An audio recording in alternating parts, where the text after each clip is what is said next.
What is going on, guys? Today we are checking out Gemini CLI. We're going to see if it's any good or is it just more AI hype. We're going to put it to the test by deploying some cloud infrastructure into AWS, which is going to be the backend for our mobile app.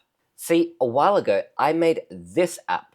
I wanted to track my entire investment portfolio from a single screen. The front end is obviously on the user's end device, but the backend that makes all of this possible is hosted in AWS. When I built this, I did it through ClickOps. That is, I logged into the console and I manually clicked buttons.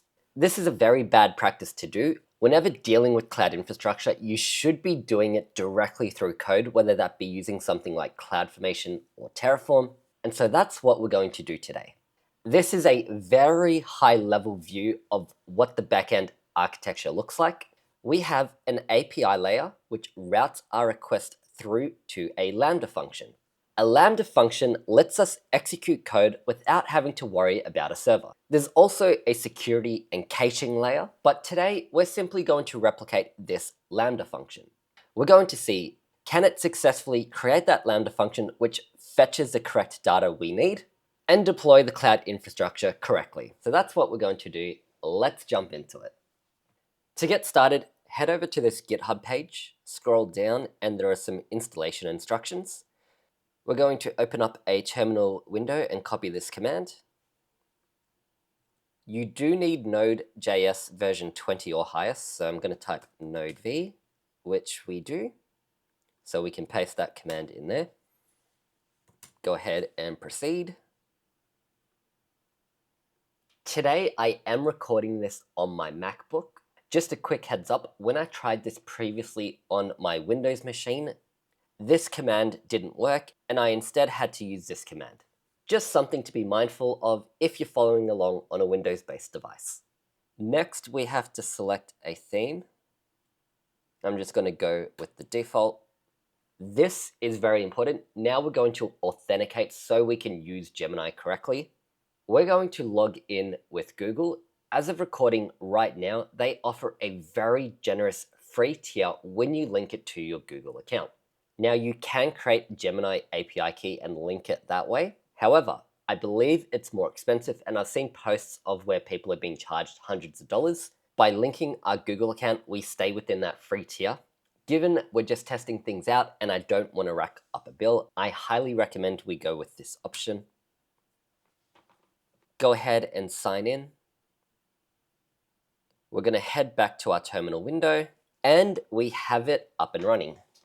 Because it has access to our file system, we can do things like list our current directory. I'm going to go into our documents folder. Now, unfortunately, it appears autocomplete isn't on here, so I'm going to just have to type it in manually. It looks like it can't change directories, so we're going to see if it can at least create a new folder and work within that.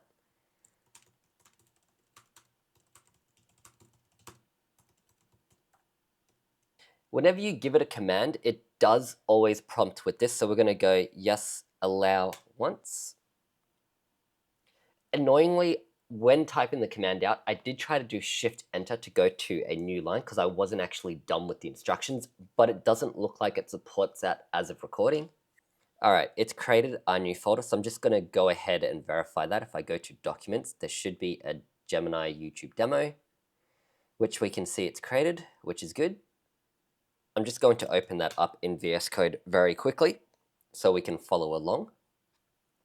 We're going to start by asking it to create a very basic Lambda function, just a simple hello world. We're going to start with this and ramp up the complexity as we go along. To visually show you what I'm expecting, I've logged into my AWS console. I'm going to head over to Lambda. We're going to create a new function. We're going to select use a blueprint, hello world. Let's do hello world Python. Give it a name and go create function. I'm expecting something very basic like this, where we send an event and it'll just print like hello world or something else. So if we go test, create a new test event, invoke. In outputs, we should see something. So yeah, we've got a response of value 1. Can it do something very basic like this? Let's head back to our terminal session and try it out.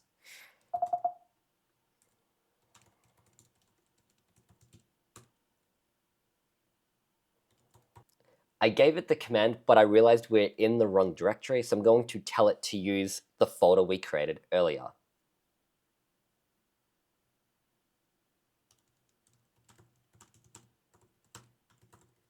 So I've used natural language. I haven't told it the exact folder. I said, hey, just use the one we did previously, and it got it correct. Here are the changes it wants to make. We're going to go ahead and allow it. If we head over to VS Code, here are the 2 files it created. So it's got our Lambda function with hello world. That looks like it should work. And our CloudFormation template. This is interesting. Whenever you deploy resources into AWS, you tell it the type. Here it is using a serverless function, which is this. I was expecting it to use this, the just default Lambda function. Not a huge deal, it was just something interesting to note. We're now going to deploy our cloud resources. In order to do this, we do need to install the AWS CLI. This will let us connect directly into our AWS account from our local machine. Not really related to Gemini, so I'm just going to click my fingers and magically have it installed. Here are the instructions if you need to follow along for yourself. Now that we've got the CLI installed, we're going to ask Gemini for some instructions on how to deploy this. I've done a very simple list operation to confirm that Gemini can access my AWS account. Now let's get it to deploy our resources.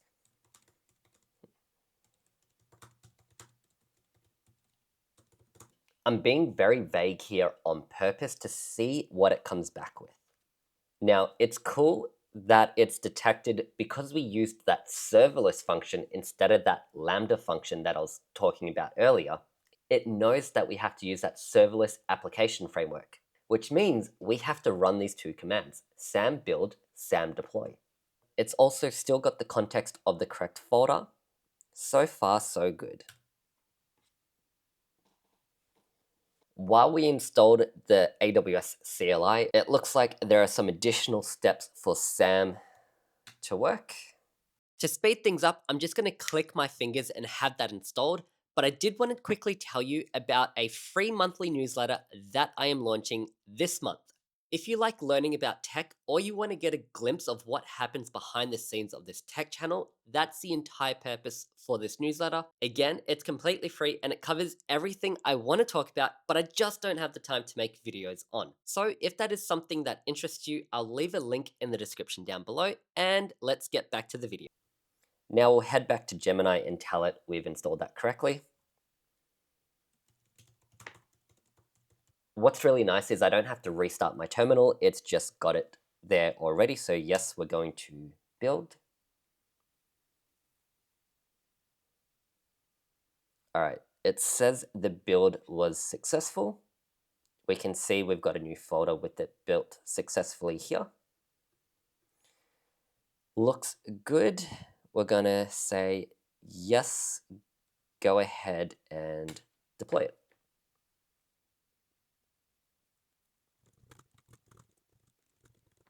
It's not able to interactively do it for me. So I'm just going to prompt it one more time to see what it comes back with.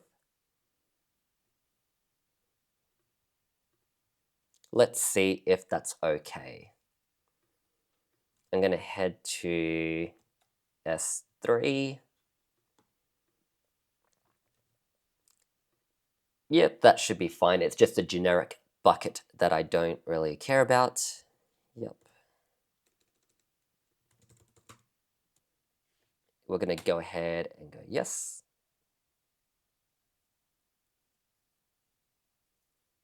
Interesting that it made another mistake.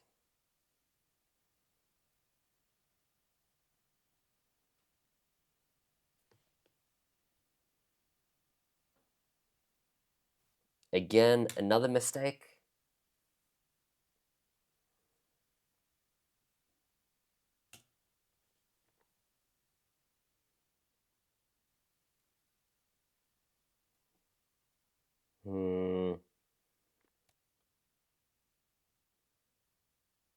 It made so many mistakes.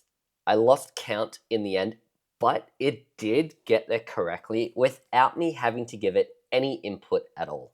It does look like it successfully deployed the resources, so let's go ahead and check it out. If we head over to CloudFormation, we should see a new stack in here, which looks good. If we head over to the Resources tab, here is everything it has created. I'm going to go ahead and open up our Lambda function. Go ahead and run a test event. Invoke. Cool. It successfully deployed that cloud infrastructure for us. Now, it did make a bunch of mistakes along the way, but it's pretty cool to see that it did resolve it mostly by itself. I would have preferred it to get it right the first time, all by itself, but we did get there. Now we get to have a bit of fun and make things a bit more complex. Instead of creating a very basic hello world example, we're going to get it to make an API request. This is going to be interesting because within Python itself, or Lambda, if we were to simply make the API request, it won't have the necessary packages available to successfully make the call. We have to do something called Lambda layers, which gives it the ability to access the required packages. At least this is how I set it up, and so I'm interested to see how Gemini handles this, or if it even knows about this at all. I don't want to give it access to all of my API keys for these backend systems like CoinMarketCap. So instead of financial data, I've found this random API online, which is completely free and publicly accessible. We can make a GET request and get a response. So I'm going to simply replace my finance API with this and see what Gemini does with it. If we head back to our command line, and I'm going to ask it to make a GET request to this particular API and return the entire response. Now this is really interesting because Gemini found a better way to do things than I was doing it. When I did this years ago, to make a GET request, I used a third-party library, which is the requests library. In order for my Lambda function to have access to that third-party package, I had to upload what they call a layer. Basically, you package up your third-party libraries and things just work. Instead of that third-party requests library, Gemini recognized that there's already an inbuilt Python library to make GET requests. This is absolutely a better way of doing it, but the tutorials I was following at the time didn't have this, so I didn't know this was a thing. Pretty happy with that. So already it's taught us a better way of doing this. We can see it's updated the code here successfully. One thing I do wonder, however, it has made that code change for us, but it wants to deploy them straight away. I would have thought we'd have to run sam build first to apply the new changes we made before running sam deploy. But if we go into our build directory, I can see it's still got the old hello world Lambda function. I'm not going to correct it. I'm just going to go ahead and accept the changes. I want to see if it'll identify what went wrong. Okay, it's recognized its mistake. We're going to go, yes, of course you need to build it. Now, in this case, these mistakes that it's doing aren't a huge deal. Like, they're very basic things. Obviously, you need to build before you deploy things, or even initially when we were getting all those errors, it did self-rectify. It's great that it's able to progress through it, and it's great that in this case it's been non-destructive. But I'm just so conflicted because on one hand, like, the potential is there. It is doing some pretty cool things, but it is just making way too many mistakes for my liking. We're going to go ahead and deploy the changes. That is going to upload it to the S3 bucket, and we should see that it's going to update our CloudFormation template. One thing I really appreciate is it periodically updates the progress directly within the CLI, so I don't have to keep switching back to the console to see myself. We can see that it's successfully updated, so let's go check out our Lambda function.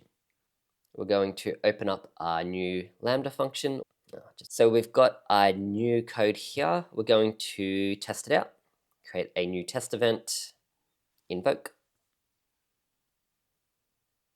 And we can see it successfully hit our API and returned the response, and there is our joke. That is pretty cool. Now, there is one final thing we have to do. In my actual code, I do multiprocessing. I use this particular Python package to split my request up. Let me explain simply.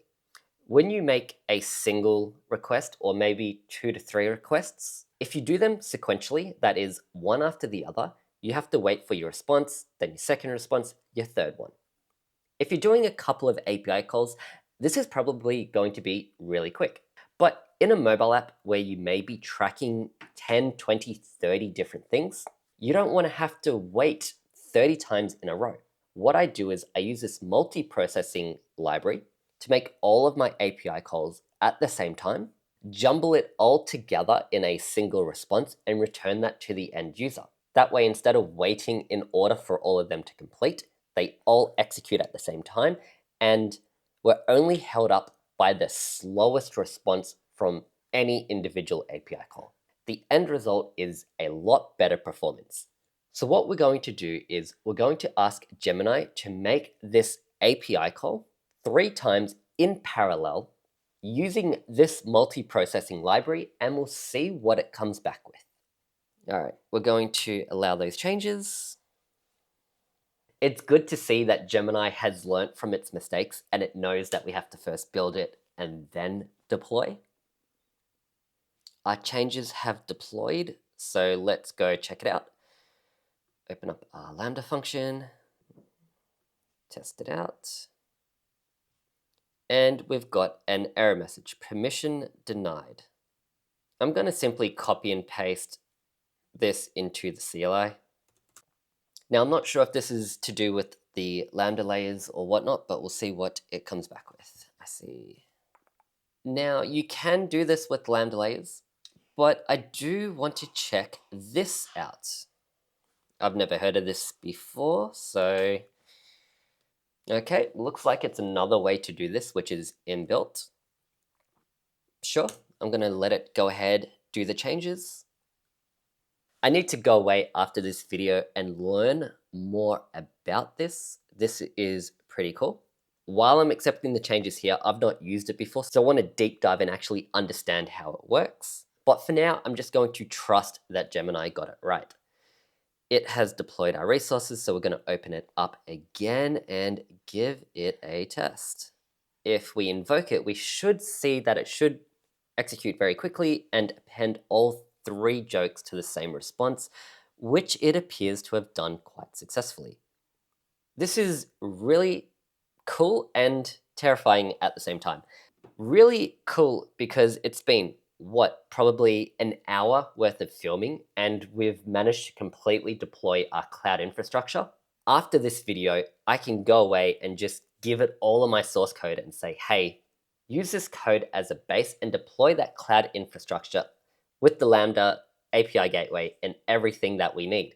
It's also going to improve my code base by using the inbuilt packages directly within Python, so I don't have to use those third-party libraries and manually do these Lambda layers and manage everything.